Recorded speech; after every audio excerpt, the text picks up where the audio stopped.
Okay, so well done, you found the video you need to. Hopefully this video gets you prepared for next lesson. The next lesson that we have in maths, we're going to look at some reasoning questions featured around distance time graphs. So what you've got here behind me is a distance time graph that I'm going to talk you through today. Now, before we start and we look at that, like any graph or chart, we should always think about how we salute our graphs. Salute, S-A-L-U-T-E. I've got it written there.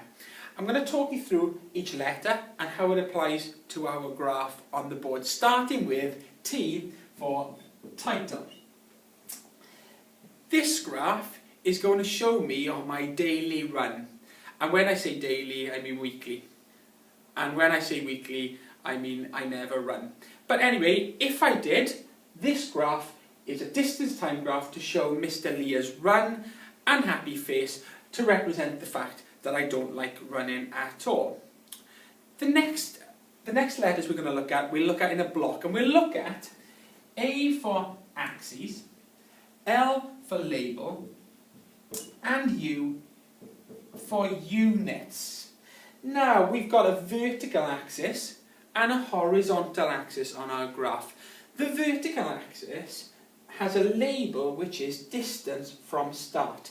So what is being shown here is how far away from the starting point of my run I am at any point. The units I've decided to use are meters. I'm not going on a big run today, it's certainly not kilometres, but hopefully a little bit further than millimetres and centimetres. So meters seemed like the best unit to use here. On my horizontal axis, my label is time.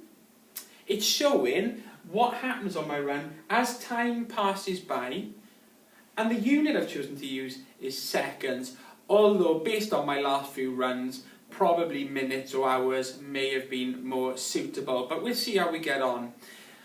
While we're talking about axes, we've got this other letter, S. S for scale. Loosely, scale means what should each square be worth in terms of value. Now, I'm hoping to cover about 100 metres on my run and make it back. Okay, so my scale on my vertical axis is 10 metres per square. Starting at 10 and going all the way up to 110. The reason I've chosen 10, if I'd gone up in ones or twos, this graph would have been stretched probably off the paper or off the room I've actually got. 10 allows quite a nice spread out there so we can see what's happening on the graph. It's not too squished together. It seems the best scale to use there on the vertical axis. On the horizontal axis, I don't know at the minute how long this run is going to take me. Assuming it takes me somewhere around a minute, up to about 80 seconds there, I've decided to go up in fives, 5 per square on my horizontal axis. So each square here worth 5 seconds. The final letter, the one at the bottom, explain, the most important part of the graph. At the moment, this graph shows nothing.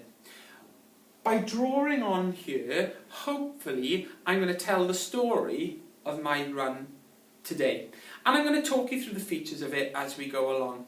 So, I'm going off to get changed into my gym gear. I'll be back with you in a couple of minutes, and then hopefully we'll see me complete this run, but also draw the distance time graph to go with it. Thanks, bye-bye.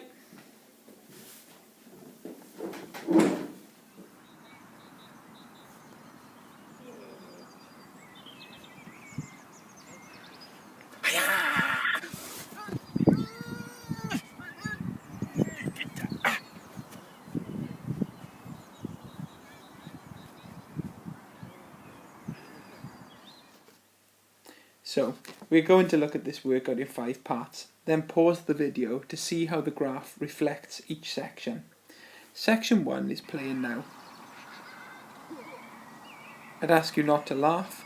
No animals or children were harmed in the making of this video.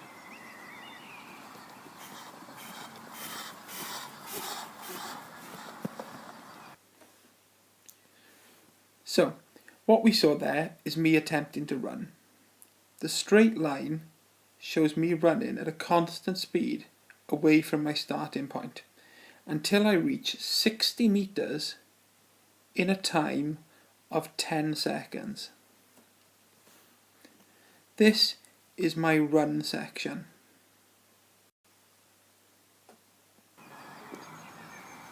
Section 2 is playing now. Notice, as the video plays, a woman trying not to look at me. She thinks I'm crazy.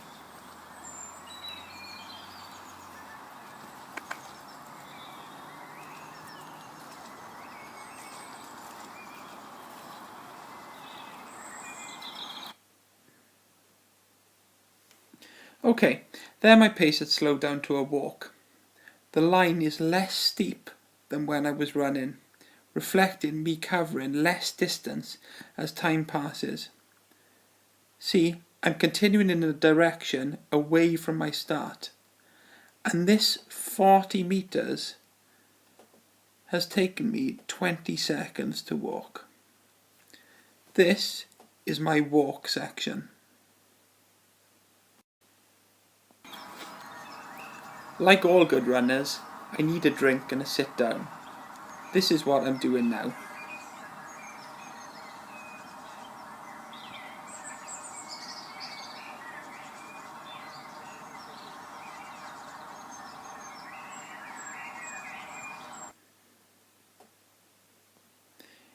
In this section, I'm not moving further away or closer to the start point.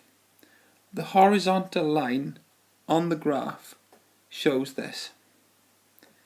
Take time to look at the graph now. How long was I stationary for? The answer? For 15 seconds, between 30 and 45 seconds. This is my stop section.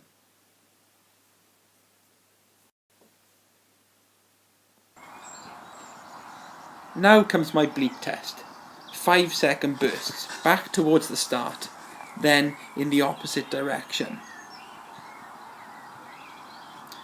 You'll see I do this twice.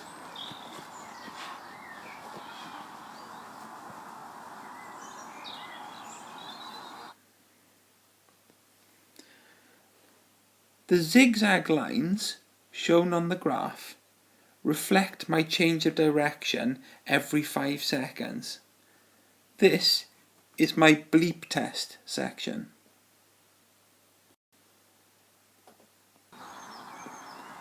And finally, a jog back to the start. It's been a hard workout and my legs give in at the end.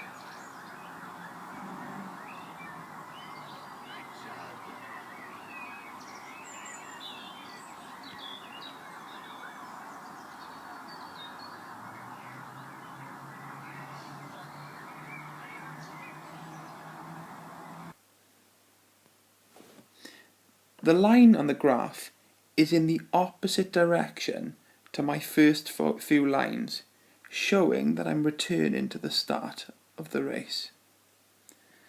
I run the full 100 meters in a time of 20 seconds,